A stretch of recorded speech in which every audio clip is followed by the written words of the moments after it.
నమస్తే అందరికి ఇయాల కూడా మస్తు మస్తు స్మార్ట్ వార్తలు పట్టుకొచ్చినా అన్ని ఒక్కొక్కటి అరుచుకుందాం. అవును, మీకు యాదున్న కాడికి, మీకు ఎరుకున్న కాడికి, మీకు తెలిసిన కాడికి ఒక మంత్రి, ఒక ఎమ్మెల్యే, ఒక జిల్లా కలెక్టర్ వస్తుంటే పెద్ద పెద్ద పోస్టులలో ఉన్నోళ్ళు కింద నేల మీద కూసోంగా ఎన్నడన్నా చూసిరా? వాళ్ళ ఇండ్లలో కూసుంటారేమో కానీ నేను అడిగేది బయట ఏడన్నా కింద కూసోంగా చూసిరా అని. లేదు కదా?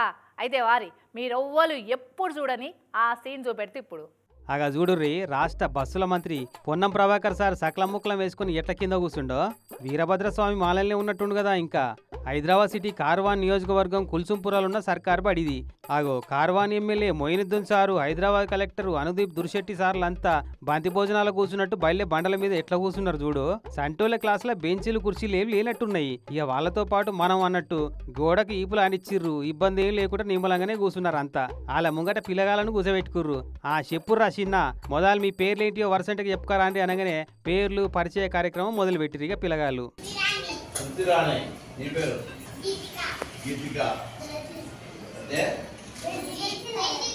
వెనక మీ టీచర్లు ఏం నేర్పిస్తున్నారు, మీరు ఏం చదువుకుంటున్నారో బుక్కులు తెరిచి చదివి చెప్పుర్రి అని అడిగితే దబా దబా బుక్కులన్నీ మర్రేసి టీచర్ చెప్పినవన్నీ ముంగడ కూర్చున్న వాళ్ళకి అప్ప చెప్పిర్రు.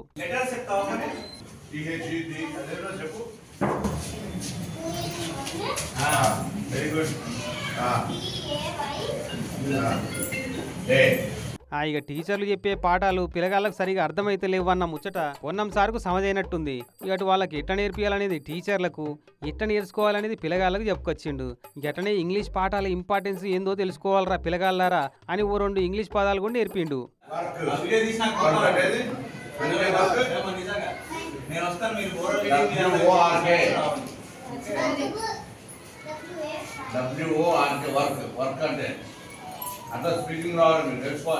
ఇక ఆడికెళ్ళి చక్కగా 10వ తరగతి క్లాసులో పోయిర్రు అంతా. ఇక్కడ పిల్లగాళ్ళకు బెంచీలు ఉన్నాయి కాబట్టి ఇంతకు ముందు లెక్క కింద కూర్చునే పని లేకుండా కుర్చీలలోనే కూర్చొని 10వ తరగతి పిల్లగాళ్ళకు ఎట్లా నేర్పుతున్నారో, పిల్లగాళ్ళు ఎట్లా చదువుతుర్రో అరుచుకుండు. బయలుదే పిల్లల భోజనాలు, బెంచీలు, బల్పాలు, బాత్రూంల దాకా హరొక్కటి సర్కారు చూసుకుంటది. కానీ మీరు ఏం చేస్తారో తెలియదు. ఈ తాప బయలుదే 10th క్లాస్ పిల్లలందరికీ 10/10 GPA రావాలని చెప్పిపోయిండు. మొత్తానికి పొన్నం సార్ ఏం చేసినా సంథింగ్ స్పెషలే ఉంటదిలే. ఇట్లా మంత్రి సార్ అయి ఉండి కింద కూర్చుండంటే మామూలు గుర్తున్నా మరి. ఈ తాప 2 తెలుగు రాష్ట్రాలలోన్న ఫుడ్ కార్పొరేషన్ వాళ్ళ గోదాంలు, ప్రైవేట్ మిల్లర్ల గోదాంలు, స్టోరేజ్లు ఏవి సరిపోయేటట్టు లేవు కదా పండిన వరి పంటల్ని దాచిపెట్టేటందుకు. పంటల కోతలాయే ఆలకు కొత్త గోదాంలు కట్టలేరు, ఉన్న గోదాంలేమో సరిపోతలేవు. ఎట్లనో ఏమో. అగ్గో ఏమైంది ఈమెకు, గోదాములు సరిపోవని నీకెట్ట తెలుసు, నువ్వెట్లా చెప్తున్నావు అంటారా? ఇగో ఈ వార్త చూస్తే మీరు కూడా గదే కరెక్ట్ అని చెప్తారు. చూడురి. చూస్తున్నారా ఎంత జోరు మీద నడువులోంచి నీళ్ళలా వరి నాట్లేస్తున్నారో వీళ్ళంతా. ఏదో తేడా కొడుతుందిలే. ఎనుకున్న బ్యాక్గ్రౌండ్, వీళ్ళ మెడలున్న కండువాలు అవి చూస్తుంటే కరెక్టే తేడా ఉంది. ఎందుకంటే వీళ్ళు నాట్లేసేది పొలంలో కాదు, మరి గుంతల రోడ్ల మీద నిలబడ్డ నీళ్ళల్లా. అగో ఏపీ సత్యసాయి జిల్లా మడకశిరల మొన్న రాత్రి కొట్టిన వానకు రోడ్ల మీద పడ్డ గుంతల్లో గజం గజం నీళ్లు నిలబడి కుంటల లెక్క తయారైనాయట. ఇగో టమాటాలు ఓడితో పోతున్న ఈ బొలెరే బండి బోర్ల పడి టైర్లు లూసిపోయినాయి పాపం. ఈ సంగతి అక్కడి ఎర్రజెండ పార్టీలోకి ఎరకగానే తలాయింత వరినారు పట్టుకొని వచ్చి R&B అధికారులు, లీడర్లకు నిరసన తెలిపే ప్రోగ్రాం పెట్టుకున్నారు. వరసంట నిలబడి స్లోగన్లు ఇచ్చుకుంటూ నాట్లేసిరు ఇట్లా.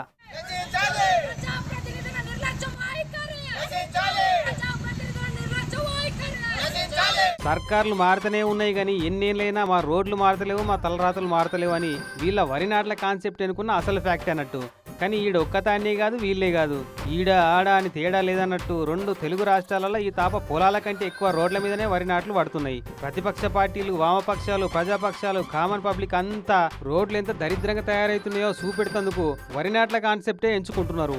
అసలు ఈ తాప సాగు విస్తీర్ణం చాలా తక్కువైందని అపోజిషన్ పార్టీలో లొల్లి పెడుతున్నారు. కానీ ఈ రోడ్ల మీద వేసిన నాట్ల విస్తీర్ణాలను కూడా లెక్కలకి తీసుకుంటే మాత్రం అల్కగా ఆల్ టైం సాగు విస్తీర్ణం రికార్డులు నమోదైతే కావచ్చు 2 తెలుగు రాష్ట్రాలకి వెళ్ళి.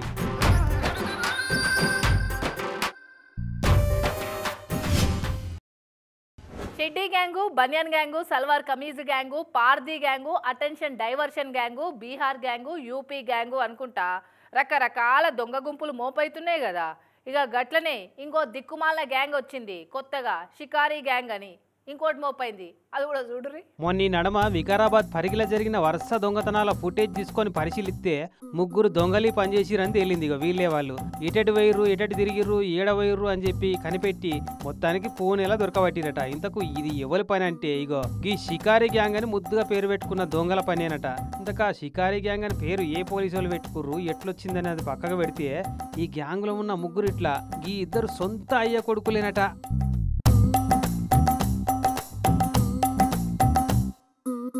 ఇంకోడేమో దగ్గర సుట్టపోడట. ఈడ దొంగతనం చేసిన ఇద్దరు తండ్రి కొడుకులు ఇంకో వేరే సుట్టపోని మార్చి ఎట తీసుకొని పోతుంటారట.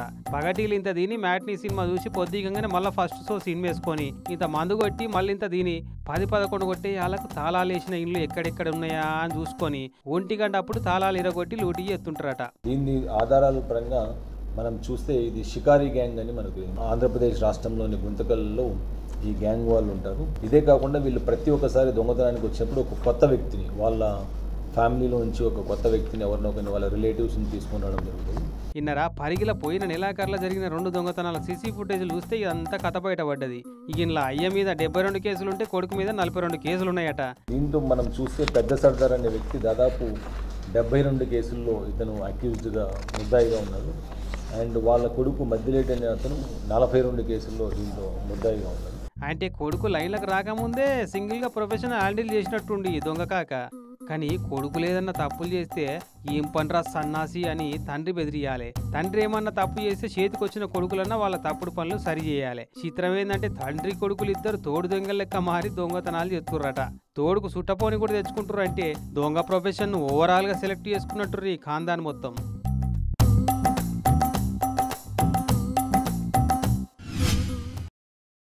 అన్నట్టు తెలంగాణలో రైతుల రుణమాఫీ చేసినామని సర్కారు వాళ్ళు చెప్పే కదా, వాళ్ళు అట్లా చెప్తున్నారు. కానీ బ్యాంకులలో మా బకాయిలు ఇంకా మాఫే కాలేదని కొంతమంది రోడ్డెక్కి ధర్నాలు రాస్తారోకోలు వేసుకుంటా నిరసనలు తెలుపుతున్నారు. అయితే అందరిట్లా నేను కలిస్తే ఎట్లా అనుకున్నాడో ఏమో, కామారెడ్డి జిల్లాలో రైతన్న ఏకంగా ఏం చేసిండో చూడురి. రైతు రుణమాఫీల మీద చిన్నగా మెల్లగా రాజకీయం రాజుకుంటుంది కదా. మొన్నటి సంది చేసినామని సర్కారోళ్ళు సగం మంది కన్నా చేయలే అని ఆపోజిషన్ పార్టీ వాళ్ళు పోటాపోటీగా రాజకీయాలు చేస్తున్నారు. బకాయిలు మాఫ్ చేసినామని ఫ్లెక్సీలు వాళ్ళు పెట్టుకుంటే ఏహే ఇక్కడ చేసిరని చెప్పి వీరు జింపుడు పెట్టిరు. అయితే బకాయిలు మాఫ్ అయిన వాళ్ళు సంబరపడుతుంటే కానోళ్ళేమో రాస్తారోకోలు ధర్నాలకు దిగుతున్నారు. అందరు అట్లా చేస్తుంటే ఇక గీ రైతన్న చూడు బ్యాంకులోని బకాయి మాఫ్ కాలేదని ఏం చేసిండో అగా చూడు ఎంత నిమ్మలంగా కూర్చొని కాలు ఊపుతుండో. ఓ అన్న ఆడికెళ్ళి పడితే ఏమైనా ఉంటా అది ఇంకా దిగు దిగు ఆడికెళ్ళి దిగు అమ్మ దిగిండుగా. కామారెడ్డి జిల్లా రాజంపేట మండలం ఆరేపల్లి తండాలు ఉంటాడట. సెల్ టవర్ ఎక్కిన ఈ కేతావత్ రవి అనే రైతు నాకు బకాయి మాఫ్ కాలేదని బిక్కనూరు మండలం జంగంపల్లి కాడున్న సెల్ టవర్ ఎక్కి ఇట్లా నిరసన చేసిండు. 2 లక్షల రుణమాఫీ అవుతున్న లిస్టులో పేరు వచ్చిందట, కానీ మాఫీ కాలేదట. అరే ఇదెట్లా అని చెప్పి కామారెడ్డి కలెక్టర్ కాడికి అగ్రికల్చర్ అధికారుల కాడికి తిరిగిండట 2 రోజులు. కానీ పట్టించుకున్న వాళ్ళు లేరు, అడిగిన వాళ్ళు లేరట. ఇక ఎట్లయితే కాదని చక్కగా వచ్చి సెల్ టవర్ ఎక్కిండు. కలెక్టర్ ఆఫీస్ పోయినా కలెక్టర్ ఆఫీస్లో పోతే బెదిరిస్తారు, బయట నొక్కుతారు. బయట నొక్కి ఎవరు వస్తాం ఏం చేస్తాను సార్ నేను మీరు ఎట్లా నొక్కితే నేను టవర్ ఎక్కుతాను డైరెక్ట్ చెప్పేసాను. అలా చెప్తే పట్టించుకుంటే లేరు. అగ్రికల్చర్ మేడం అడిగితే ఏమంటుంది, అగ్రికల్చర్ మేడం నేనేం చేయాలి పైన చేస్తానని చెప్పాను మేడం అంటుంది. పెట్టుబడికి పైసలు లేవు బకాయి మాఫ్ కాలేదని ఆయనతో టవర్ ఎక్కినట. ఇంకోటి ఇప్పుడు మాకు పొలాల మందులు కూడా మరి మందులు పైసలు లేవు. ఈ 2 లక్షలన్నా మాకు వేయాలి కదా, పైన పైసలు మేము కట్టుకుంటాం కదా, అవి కూడా లేవు కదా, ఇవి లేవు అవి లేవు. ఇప్పుడు మా పరిస్థితి బాధ చేయగా నేను టవర్ ఎక్కినా. ఇవాళ కాకుంటే రేపు అవుతుండొచ్చు, రేపు కాకుంటే ఎల్లుండి మాఫ్ అవుతుండొచ్చు. అయినా 2 లక్షల రూపాయల లోపటున్న బకాయిలని మాఫ్ చేసే బాధ్యత మాది అని ఖుద్దు సీఎం సారి చెప్పినాక కాకుండా ఊకుంటుందా? ఇట్లా అపోజిషన్ పార్టీ వాళ్ళు కనుక సవాల్ చేసినట్టు తొందరపడి సెల్ టవర్ ఎక్కితే ఎట్టనే రవన్నా నువ్వు కూడా. కొన్నిసార్లు మాఫ్ అవుడు లేట్ అవుతుండొచ్చు, కానీ మాఫ్ అవుడు పక్క పుసుక్కున ఆడికెళ్ళి జారితే ఎట్టుంటుంది చెప్పు. ఈ తాప ఎక్కితే ఎక్కినావు కానీ ఇంకో తాప ఇసుంటి పని అయితే చేయకే అన్నవు. ఆహా, శతకోటి దరిద్రాలకు అనంతకోటి ఉపాయాలన్నట్టు పోలీసులకు పట్టుబడద్దని ఎంత బందోబస్తు ప్లాన్ వేసిర్రమ్మా గా నిర్మల్ జిల్లా బైన్సా మండలంలో కొందరు పేకాట పాపారాయిలు. కానీ అతనికంటే గనుడు ఆచంట మల్లన్న అన్నట్టు అంత మంచి ప్లాన్ వేసుకున్నాక పట్టేసిర్రు పోలీసు వాళ్ళు.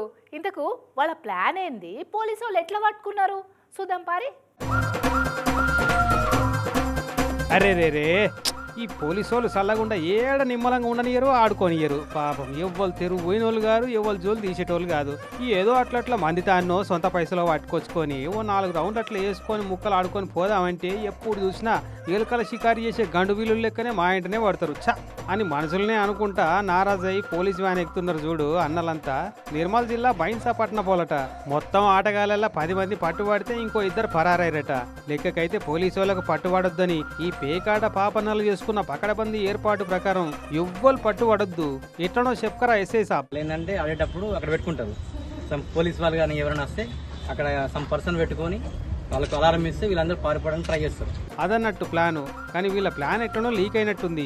పాపన్నలు అలర్ట్ అయి పారిపోకుండా పకడ్బందీగా రౌండ్ అప్ చేయించిండు అక్కడ ఏఎస్పీ అవినాష్ సారు. 2 ఎస్ఐలు పోలీసు వాళ్ళంతా వచ్చి చుట్టుముట్టి అందరినీ దొరకబట్టిరు. కానీ పత్తాలాడితే పైసలు పోతే కొంపలు మునుగుతాయి, అప్పుల పాలైతాం, సంసారాలు ఆగమైతే నన్ను సోయి లేకున్నా పోలీసు వాళ్ళకు దొరుకుతామన్న సోయి ఎందు చూడు అది సూపర్ అన్నలు.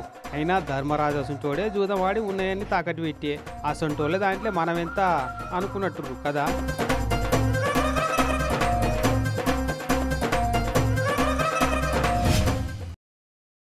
మొన్న 15 ఆగస్టు పండుగ నాడు కేరళ రాష్ట్రంలో ఒక ఇచ్చంత్రం జరిగిందుల్లా. ఒక చిన్నపిల్లల సర్కార్ బల్ల జెండాను ఎగరేద్దామని తాడును గుంజిర్రు. జెండా మీదికి పోయింది కానీ ఎంతసేపటికి ఆ జెండా కట్టిన ముడి మాత్రం ఊడొస్తలేదు, లోపట్టున్న పుల్లు కింద పడతలేవు. గంతల్నే ఓ కాకొచ్చి ఏం చేసిందో చూస్తే షాక్ అవుతాము. తాడు పట్టుకొని జెండా మీద్దాక గుంజిర్రు. జెండా కొనాదాక చేరింది కానీ ఎంత గుంజినా ముడి కూర్చొత్తలేదు. కట్కె ముడి పడ్డదో ఏమో. ఇక అంతల్ని అటికెలో కాకొచ్చింది ఎగురుకుంటా. అరే కాకొచ్చి తాడు గుంజి సిక్కుపడ్డ ముడి ఇప్పిందా ఏంది? వాటే విచిత్రం అనిపిస్తుందిలే ఇది చూస్తుంటే. కానీ ఒక్కపారి వేరే యాంగిల్కెళ్ళి అదే సీన్ మళ్ళా చూడుర్రు ఇప్పుడు. అవాక్కయ్యారా? కెమెరా 1లో చూస్తే కాకొచ్చి ముడిప్పినట్టే అవపడ్డది. కానీ కెమెరా 2లోకెళ్ళి చూస్తేనేమో జెండాకు కాకి సంబంధమే లేదు అసలు. ఎంత చిత్రమో చూడు. సూర్యగ్రహణం చంద్రగ్రహణాలు కనుక ఒక్కో దేశంలోకి వెళ్ళి ఒక్కో తీరులో అవపడ్డట్టు ఒకటే సీన్ ఇటకెళ్ళి చూసేటోళ్ళకి ఒక తీరులా, ఇంకో దిక్కుకెళ్ళి చూసేటోళ్ళకి ఇంకో తీరులో అవపడ్డది. ఇక గిందికే కావచ్చు కళ్ళతో చూసిందంతా నిజం కాదు, చెవులతో నిన్నదంతా నిజం కాదు అనేది. ఆమె ఓ రాష్ట్రానికి ముఖ్యమంత్రి అంటే రాష్ట్రంలో అవినీతి, అక్రమాలు, అరాచకాలు, అల్లర్లు ఏం జరిగినా ఆమెదే బాధ్యత అన్నట్టు. కానీ గమ్మతేందంటే దొంగే దొంగ దొంగ అని లొలిపెట్టినట్టు వి వాంట్ జస్టిస్ అని స్వయంగా రాష్ట్ర ముఖ్యమంత్రి నిరసన ర్యాలీ తీసిందుల్లా. ఇందుకు ఎవరో ఆ ముఖ్యమంత్రి చూడురిగా. ముక్కు మీద వేలేసుకోవాలన్నా మూతి మీద వేలేసుకొని మూసుకోవాలన్నా తెలియకుంటుంది ఇచ్చంతరం చూస్తుంటే. మరి లేకుంటే ఎందుల్లా స్వయంగా పశ్చిమ బెంగాల్ సీఎం అయ్యుండి శాంతి భద్రతల బాధ్యత తనదే అన్న సంగతి పక్క పెట్టి వి వాంట్ జస్టిస్ అని ర్యాలీలో పాల్పంచుకుంది సీఎం మమతా మేడం. అవమ్మ ఇదేమన్నా శాంతి కోసం తీసిన ర్యాలీయా అంటే అట్లా కాదా. పశ్చిమ బెంగాల్ రాజధాని Calcutta RG medical college student మీద జరిగిన దారుణం చేసిన వాళ్లకు కఠిన శిక్ష పడాలని మళ్ళీ ఎవరు ఇసుంటి పని చేసేందుకు లాగులు దడవాలని తీసిన ర్యాలీ. మరి దాంట్లో ఈ సీఎం ఎట్లా పాల్గొంటుందో తెలియక జుట్టు వీక్కుంటున్నారు జనాలంతా. మరి నేను వేరే, రాష్ట్రానికి సీఎం వేరే, హోంమంత్రి వేరే, ఆరోగ్య శాఖ మంత్రి వేరే అని ఒక్క ఆమెనే 4-5 క్యారెక్టర్లు ఊహించుకొని ఇట్లా ర్యాలీ తీపిచ్చిందా ఇట్లా అంటే సీఎం మమతా బెనర్జీ మేడం మీద హెల్త్ మినిస్టర్ హోమ్ మినిస్టర్ నిరసన చేసుకుంటే ర్యాలీ తీసినట్ట, హోమ్ మినిస్టర్ మమతా బెనర్జీ మీద సీఎం మమతా బెనర్జీ నిరసన ర్యాలీ తీసినట్ట కాతసాలగుండా. మరి ఈ ఛాన్స్ కూడా అపోజిషన్ పార్టీలకు ఎందుకు ఇవ్వాలి అనుకున్నట్టుంది మేడం అని మస్తు సెటైర్లు ఇస్తారు. Bengal CM home minister health minister Mamata Didi చేసిన ర్యాలీని చూసి ముక్కు మీద వేలేసుకొని చూసిన వాళ్ళంతా. అరే వా, బీహార్ వాళ్ళు చాలా భాగ్యవంతులమ్మా. సినిమాలలో మాత్రమే కనబడే గ్రాఫిక్ సీన్లు కళ్ళార రియల్గా చూసి అదృష్టం పడుతుంది అక్కడ పబ్లిక్.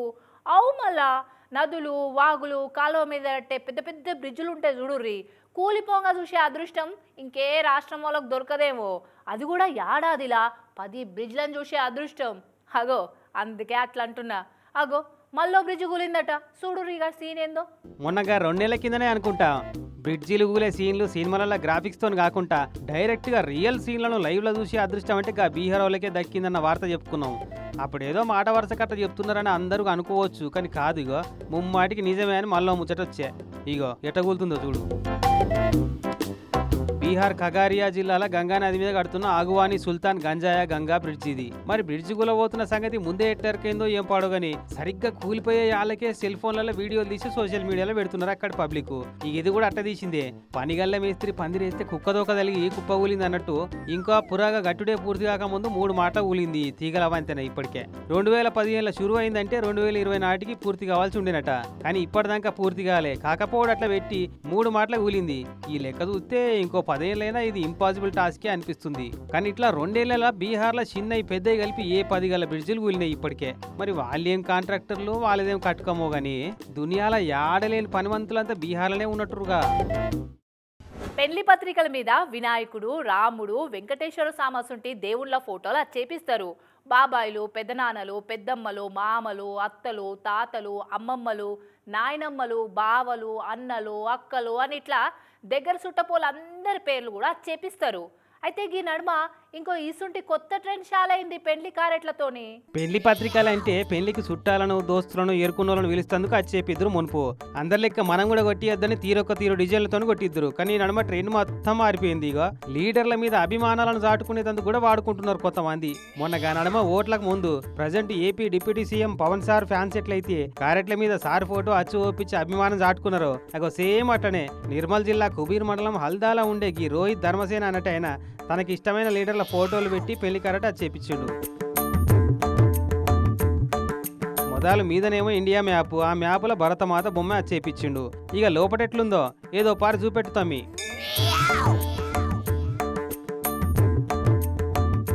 అగో మీద పటేల్ సార్ బొమ్మ, కింద మోడీ సార్ బొమ్మ. ప్రధాని మోడీ సార్కు వీర ఫ్యాన్ అట మనోడు. సార్ అంటే పడి సచ్చేటంత పానమట. అందుకే ఇట్లా పెళ్లి పత్రికల మోడీ సార్ ఫోటోను 10 ఏళ్లలో సార్ చేసిన చెప్పుకోదగ్గ పనులను రాపిచ్చి అభిమానం చూపెట్టుకున్నట.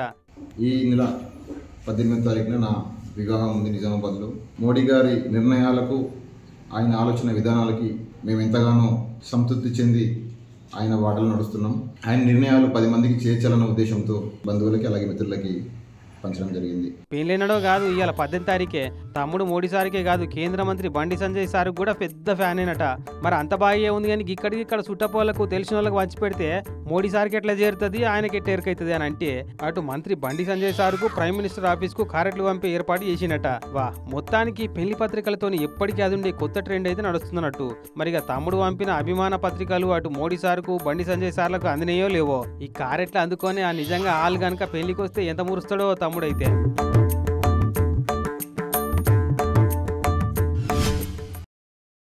అమ్మా సన్నాసులు పాడుగాను. అయ్యో అంటే 6 నెలల శని చుట్టుకునేటట్టే చేస్తున్నారు కదా దొంగ బద్మాషోళ్ళు. ఆస్కార్ లెవెల్ యాక్టింగ్ పర్ఫార్మెన్స్ ఇచ్చి మంది జోబులకెచ్చి సెల్ ఫోన్లు కొట్టేస్తున్నారట గా కాకినాడ జిల్లాల. చూడుర్రి దొంగల నటనా కౌశలం ఎట్లుందో. ఇగో ఈ బండి మీద వచ్చి బండిని జర్ర వెనక గుంజి ఎట్లా పర్ఫార్మెన్స్ ఇస్తాడో చూడుర్రి దొంగ బద్మాషోడు. అన్న బండి పడుతుందన్నా, రా అన్న వచ్చి లేపన్నా జరా. లేస్తలేదన్నా, అయ్యో పడిపోతుందన్నా అని ఆస్కార్ లెవెల్లో నటిస్తుంటే నిజమే కావచ్చని చేతిలో ఫోన్ పట్టుకొని అటుకే ఏదో పని మీద పోతున్న గీ అన్న ఆ ఫోన్ అంగిజేబులో దబ్బున పెట్టుకొని ఉరికొచ్చి బండిని లేప చూసిండు. కథం అయ్యో అంటే 6 నెలల శని చుట్టుకుందన్నట్టు చేసిర్రి బజ్జాతోళ్ళు ఇద్దరు గుడి. అదివరదాకా చేతిలో న్యూస్ పేపర్ పట్టుకొని గోతికాడ నక్కలేక ఎదురు చూసుకుంటున్న ఇంకో బద్మాషిగాడు సీన్లకు ఎంట్రీ ఇచ్చి వాడు చెయ్యేసినట్టే కటింగ్ ఇచ్చి లుంగి కట్టుకున్న ఆయన అంగిజేబులోకి వెళ్ళి అల్కగా ఫోన్ కొట్టేసిండు. అయిపోయి ఇద్దరు కూడా ఒకటే బండి మీద తుర్రుమని పరారేరు చూస్తుండగానే. బాష్ పిల్లగాడు కింద పడకుండా టైంకి పోయి కాపాడినా అని తనకు తనే సెల్ఫ్ కాంప్లిమెంట్ ఇచ్చుకొని గుండె నిండా గట్టిగా గాలి పీల్చుకొని అంగిజేబులో చేయి పెడితే చేతికి ఫోన్ తలగలే. అరే బండి లేపుతుంటే కింద పడ్డదా ఇట్లా అని చూస్తే ఆడ కూడా వెళ్ళే. ఇక అప్పుడు యాదొచ్చిందట ఎవరు చెయ్యో నా జేబుకు దాకిందన్న సంగతి. ఇంకేముంది లబ్బలిబ్బ మొత్తుకుంటే సామర్లకోట పోలీసు వాళ్ళకి ఫిర్యాదు అయితే నీది నెంబర్ 4 అన్న అటు నిలబడుజరా అంతా అన్నారట పోలీసు వాళ్ళు. అంటే అప్పటికే ఇదే తరీకల సామర్లకోటలో ఇంకో 3 ఫోన్లు కొట్టేసిరట ఈ నట దొంగలు. చూడురిగా ఎసొంటి కథలు పడుతున్నారో మంది ఫోన్లు కొట్టేసే దొంగ బద్మాషోళ్ళు. ఈసొంటి టోలు చేయబట్టి నిజంగా ఎవరికన్నా ఆపతున్నా అనుమానపడి పోకుండా ఊకునుండే ఉత్తమం అనుకునేటట్టు ఎత్తున్నారు. చూసిరు కదా మరి ఈసొంటి అటెన్షన్ డైవర్షన్ సెల్ ఫోన్ దొంగల బ్యాచులు కూడా తిరుగుతున్నాయట పైలం. మరి